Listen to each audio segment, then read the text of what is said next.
नमस्कार दोस्तों, कबीर लाइब्रेरी में आपका बहुत बहुत स्वागत है। आज मैं आपके लिए एक इम्पोर्टेंट वीडियो लेके आया हूँ, जो कि इंडियन एयरफोर्स की तरफ से एक नोटिफिकेशन जारी किया गया है। तो जो भी कैंडिडेट्स इंडियन एयरफोर्स के लिए तैयारी करने में जुटे हुए हैं या जो भी कैंडिडेट्स एयरफोर्स ज्वाइन करना चाहते हैं, अभी वो कर लेते हैं इम्पोर्टेंट डेट्स की। तो यहाँ पे इम्पोर्टेंट डेट्स की अगर हम बात करें तो ये हमारी 17 मार्च 2023 से लेके 31 मार्च 2023 तक शाम को 5 बजे तक आप फॉर्म अप्लाई कर सकते हो। 17 मार्च 2023 से 31 मार्च 2023 तक शाम को 5 बजे तक आप अपना फॉर्म फिल कर सकते हो। ठीक है, अब हम आगे बात कर लेते हैं एग्ज़ाम डेट की। तो एग्ज़ाम डेट जो है 20 मई 2023 को इसका एग्ज़ाम कंडक्ट कराया जाएगा। तो जो भी कैंडिडेट्स इस फॉर्म को भरते हैं तो अच्छे से तैयारी कर लेना, और 20 मई 2023 को आपका एग्ज़ाम हो जाएगा।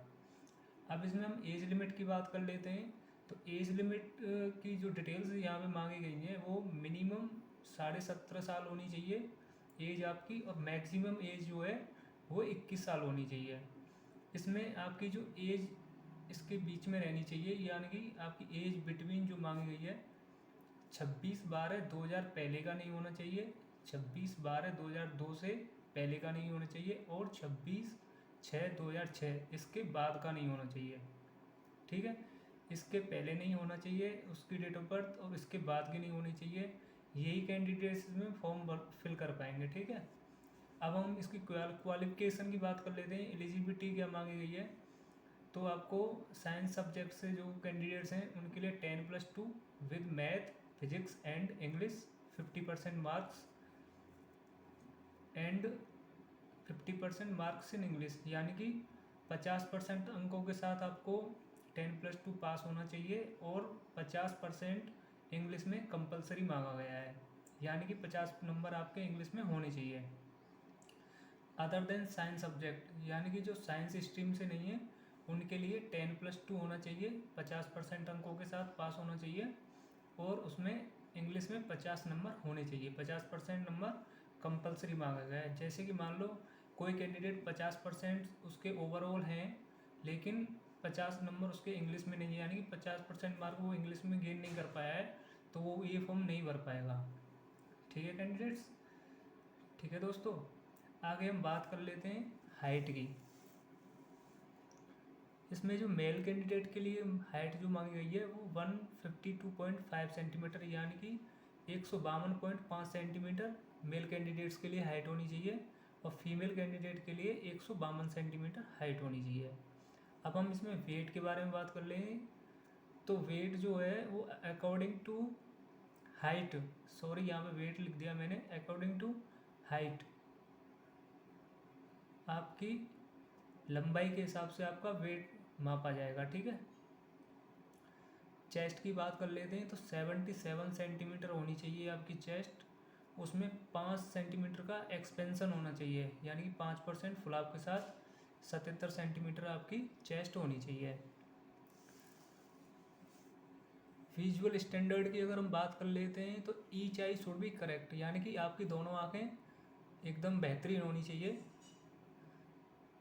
परमानेंट टैटू, इसमें परमानेंट टैटू जो है वो नॉट अलाउ है, परमानेंट टैटू नहीं होना चाहिए। अगर है भी तो उन्होंने बोला है कि एल्बो से लेके रिस्ट के बीच में अगर आपके हाथ पे कोई टैटू वगैरह है तो उसके लिए आपको 2 फ़ोटो वहाँ पे जमा कराने होंगे। मान लीजिए कि वहाँ पे टैटू अलाउ है तो उनको ये लोग कंसीडर करेंगे आगे के लिए। ठीक है, इसमें आपको लीव के लिए बात कर लेते हैं। जैसे एनुअल लीव आपको 30 दिन की आपको छुट्टियाँ मिलेंगी इसमें, और सिक लीव भी दी जाती है इसमें।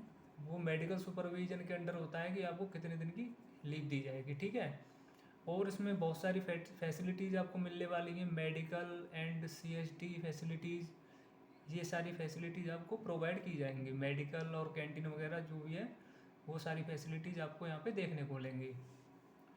ऑनलाइन टेस्ट के बारे में हम बात कर लेते हैं। तो साइंस स्ट्रीम वाले जो कैंडिडेट्स हैं उनके लिए फिजिक्स, इंग्लिश, मैथ,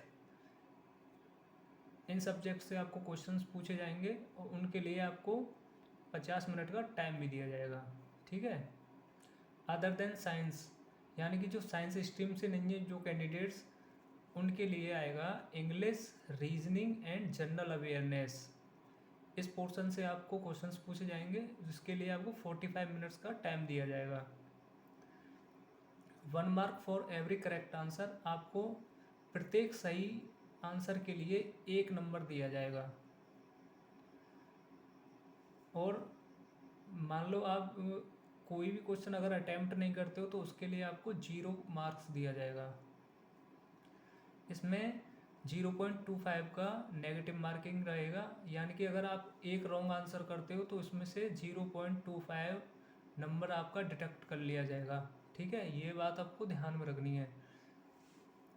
अब हम लास्ट में बात कर लेते हैं आपको जो सैलरी मिलेगा, इन हैंड सैलरी, और वो मंथली पैकेज आपका क्या रहने वाला है, तो हम यहाँ पे बात कर लेते हैं।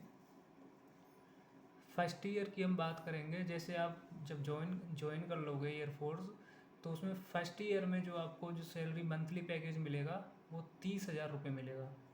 30,000 रुपये, जिसमें से इन हैंड आपको 21,000 रुपये आपको इन हैंड मिल जाएंगे, जिसमें से 30% अग्निवीर कॉर्पस फंड में कट के आपके जमा होते रहेंगे 9,000 रुपये।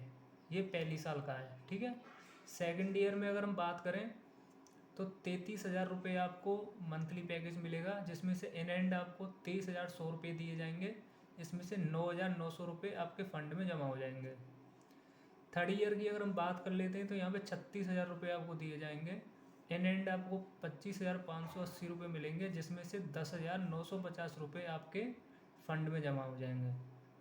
फोर्थ ईयर की अगर हम बात कर लेते हैं तो लास्ट ईयर में आपको 40,000 रुपीज़ 40,000 रुपये दिए जाएंगे, जिसमें से 28,000 रुपये आपको इन हैंड मिलेंगे और 12,000 रुपये आपके फंड में जमा हो जाएंगे।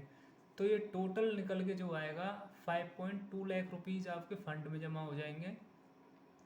उसके बाद जब आप एग्ज़िट करोगे 4 साल बाद, जब आप घर के लिए भेज दिए जाओगे रिटायरमेंट के तौर पे, तो आपको 11.71 lakh rupees as a Sevanidhi package with skilled certificate, skilled certificate के साथ आपको 11.71 लाख रुपीज़ ये सेवानिधि के पैकेज से दिए जाएंगे। ठीक है, इसमें से 25% जो सोल्जर होंगे उनका वर्क देखते हुए कि उन्होंने कैसा काम किया है, उनको रख लिया जाएगा।